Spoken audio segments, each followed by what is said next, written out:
Here we are. All right, I'm just going to talk about the input files and some of the parameters that you need to change the Redfield MATLAB script. I was unable to get this working on my own, so maybe I could troubleshoot after the meeting.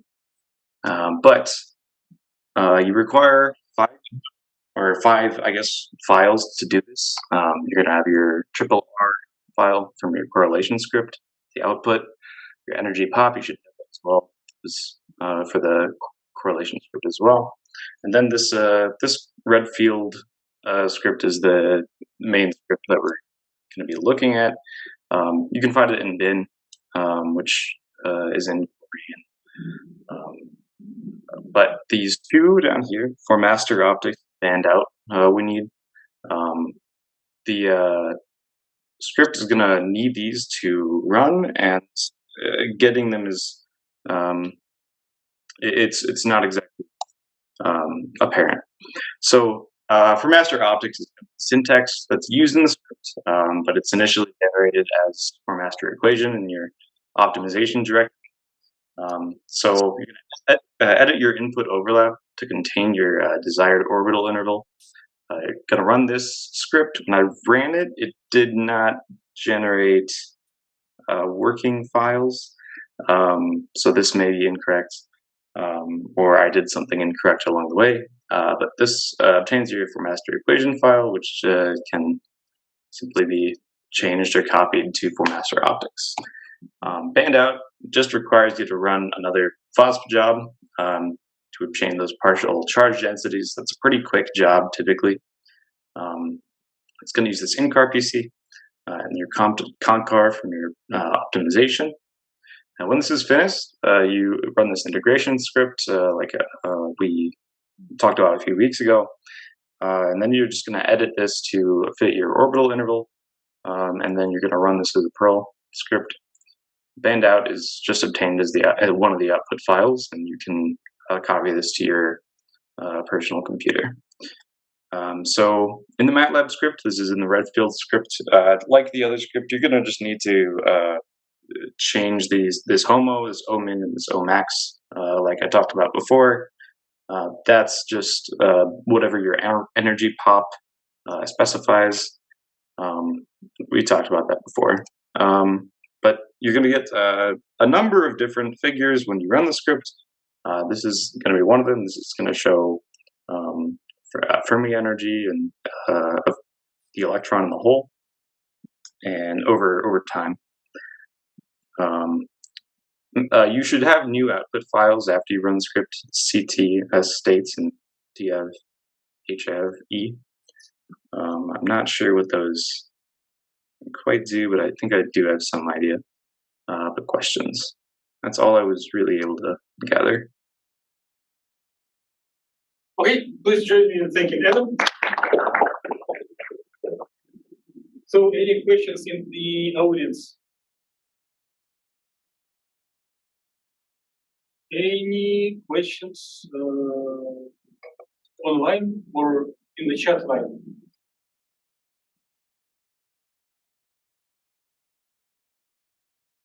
So it was all crystal clear. Adam, can you go a couple of slides back? Yep. More? So, no, forward, the image. Oh, the image, okay. So can you please tell a little bit more about this image? How does it relate to the solution of the differential equations for populations of orbitals? We will keep talking about it. Several talks will cover it, but just give us a little bit more introduction. Just anything you or know or want to know about this image.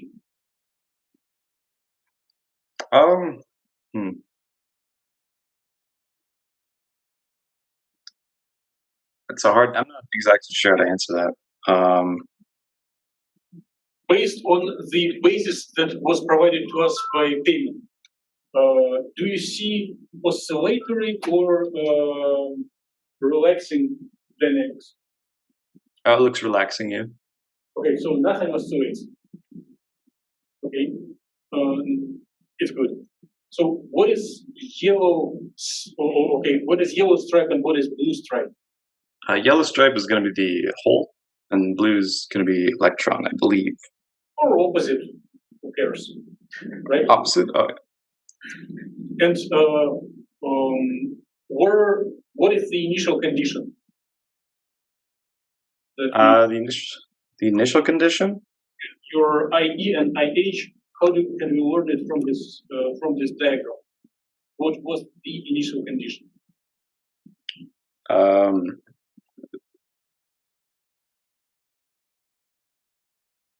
It's specified in the initial part of the script. Right.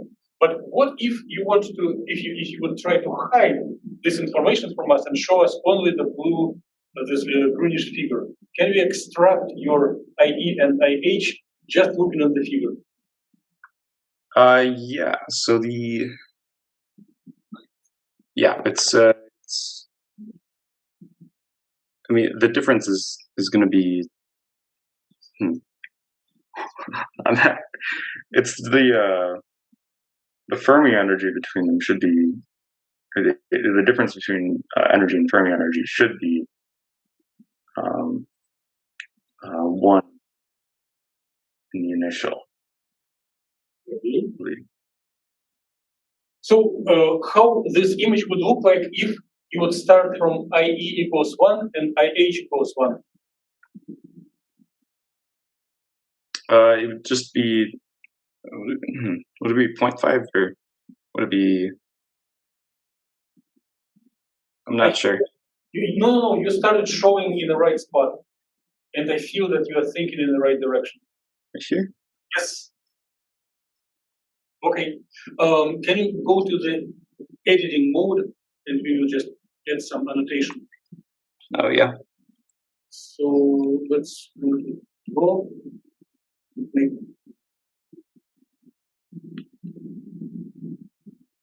So right now you started from IE equals 2, right? Yeah. And then at the end of dynamics, it approaches the movement, which is IE equals 1. Mm-hmm. Which is equals to 1. If you would start from IE equals 1, then your yellow stripe will go at this line, right? Mm-hmm. And with your initial condition, we see how the system jumps from Luma +1 to Luma, right? So it's a event of relaxation. Yeah. Okay. I'm happy.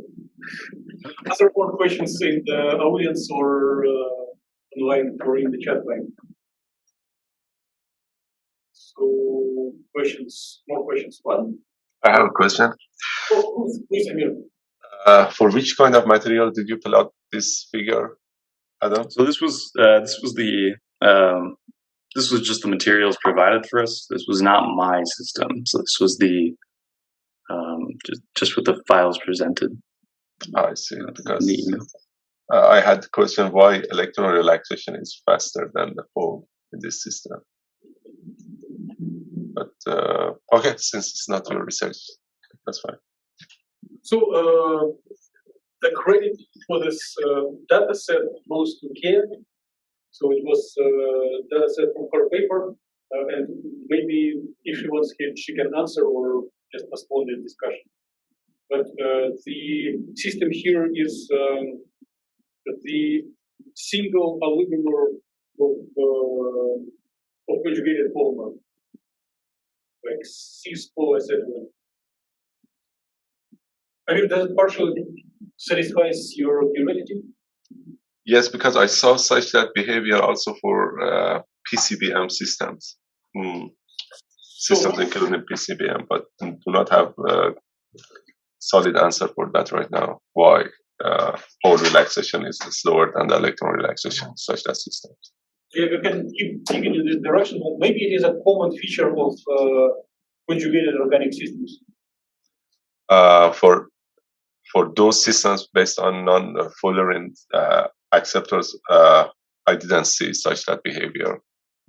Whole relaxation was faster, but for some excitation, I saw such that behavior. We can discuss it maybe later.